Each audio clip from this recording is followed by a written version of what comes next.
Hi నమస్తే, నేను మీరు ఆపల్ భాస్కర్, హైకోర్టు అడ్వకేట్.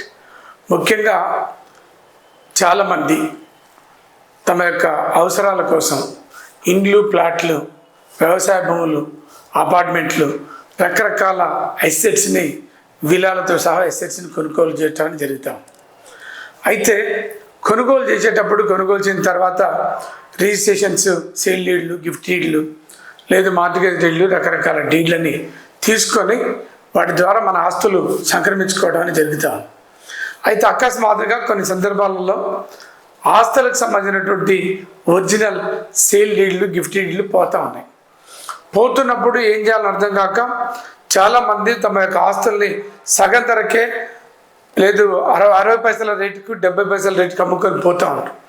ఏంటి అంటే ఒరిజినల్ సేల్ డీడ్లు, గిఫ్ట్ డీడ్లు పోతే ఆస్తి పోయినట్టుగా చాలామంది ఫీల్ అవుతున్నటువంటి పరిస్థితి, బాధపడుతున్నట్టుగా పరిస్థితి. ఒరిజినల్ రిజిస్ట్రేషన్ సేల్ డీడ్ పోయింది, ఇక ఆస్తి పోయినట్టే అని భావించి చాలా రకరకాలుగా ఇబ్బందులు పడుతున్నటువంటి పరిస్థితి. మీ ఆస్తులు కొనుగోలు చేసిన తర్వాత మీ సేల్ డీడ్లు, గిఫ్ట్ డీడ్లు అని పోయినాయా? అయితే మీరు భయపడాల్సినటువంటి అవసరం లేదు. జాగ్రత్తగా మీ యొక్క సేల్ డీడ్ కానీ, గిఫ్ట్ డీడ్ కానీ, ఆస్తికి సంబంధించినటువంటి పత్రాలు ఏదైనా మిస్ అయితే, ఎక్కడైనా పడిపోతే, దొరకకపోతే భయపడాల్సినటువంటి అవసరం లేదు. ఆస్తి మీద హక్కులు ఎవరికి సంక్రమించవు. ట్రాన్స్ఫర్ ఆఫ్ ప్రాపర్టీ అనేటువంటి ఒక యాక్ట్ ఉంది. ఆ యాక్ట్ ప్రకారంగా మీరు పోయి ఎవరి పేరు మీద రిజిస్ట్రేషన్ చేస్తే తప్ప, రిజిస్ట్రేషన్ పత్రాలు పోయినంత మాత్రాన మీ ఆస్తి పోయినట్టుగా ఫీల్ కావాల్సిన పని లేదు, భయపడాల్సినటువంటి పని లేదు. ఏం చేయాలనేటువంటిది చాలామంది అడుగుతాం.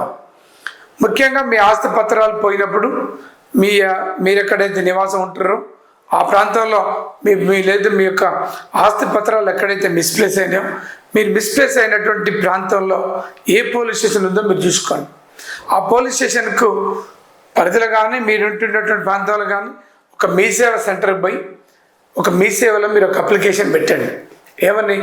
మిస్సింగ్ అప్లికేషన్స్ అనేది ఒక కాలం ఉంటుంది.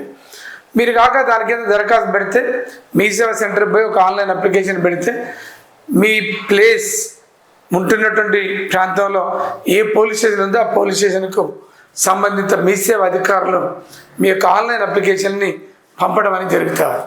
మీరు ఆన్లైన్ దరఖాస్తు పెట్టేటప్పుడు ఖచ్చితంగా మీ యొక్క డాక్యుమెంట్, ఏ నెంబర్ గల డాక్యుమెంట్ పోయింది, దానికి సంబంధించిన జిరాక్స్ కాపీ అప్లోడ్ చేయాలి.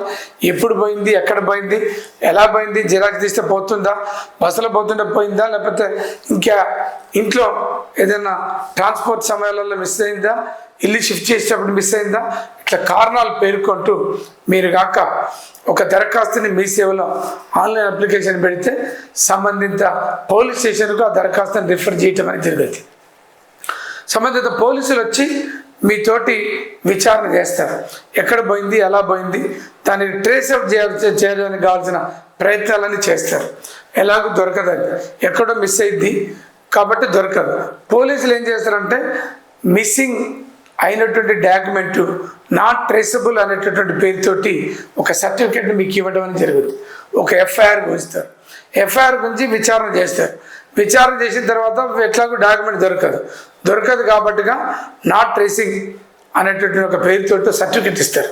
ఆ సర్టిఫికేట్ బేస్ చేసుకొని మీరు సబ్ రిజిస్ట్రార్ ఆఫీస్కి పోయి ఒక సర్టిఫైడ్ కాపీని మీరు నకలు తీసుకొని, ఈ సర్టిఫైడ్ కాపీ తీసుకున్నటువంటి నకల్ని రెండింటిని మనం జత చేసుకొని పెట్టినప్పుడు అది ఒక ఒరిజినల్ సేల్ డీడ్ లాగా ట్రీట్ చేయడానికి అవకాశం ఉంది. ఆ రకంగా ట్రీట్ చేస్తూ ఉంటాం.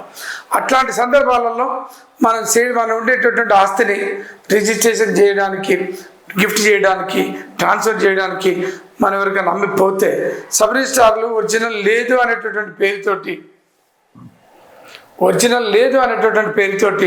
రిజిస్ట్రేషన్ ఆపడం కానీ, లేదు మేము చేయడం అనేటటువంటి విషయం కానీ ఎవరు కూడా ఏం ఆపరు.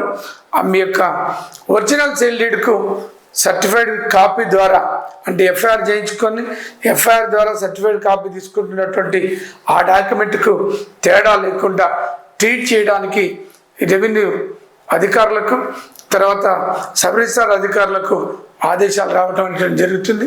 మీరేం భయపడద్దు, జాగ్రత్తగా మీరు దరఖాస్తులు పెట్టి ఎఫ్ఐఆర్ గుంజించుకొని నాన్ ట్రేస్ అవుట్ సర్టిఫికేట్ తీసుకోండి. అది ఒరిజినల్గా ట్రీట్ అవుతుంది. భయపడాల్సినటువంటి అవసరం లేదనేది మేము అందరి నోటీసులు పెడతాను.